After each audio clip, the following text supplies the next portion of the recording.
কমর সামলাও, আমার কমর সামলাও, তুই আমার কমর সামলাও না, আমার কমর ধর, তুই শক্ত করে ধর, আমি দাঁড়িয়ে থাকি। হ্যাঁ,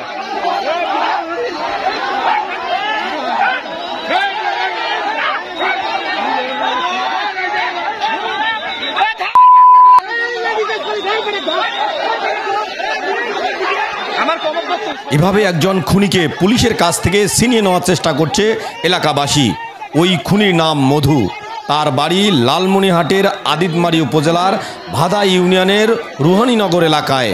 গত মঙ্গলবার মাদক সেবন ও টাকা লেনদেনকে কেন্দ্র করে মধু তার বন্ধু ফরাদকে কুপিয়ে কুপিয়ে হত্যা করে।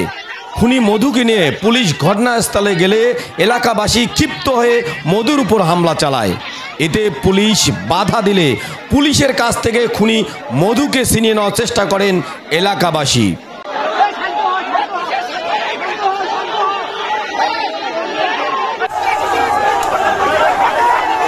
এ সময় পুলিশের গাড়ি আটকিয়ে দেয় বিক্ষুব্ধ লোকজন।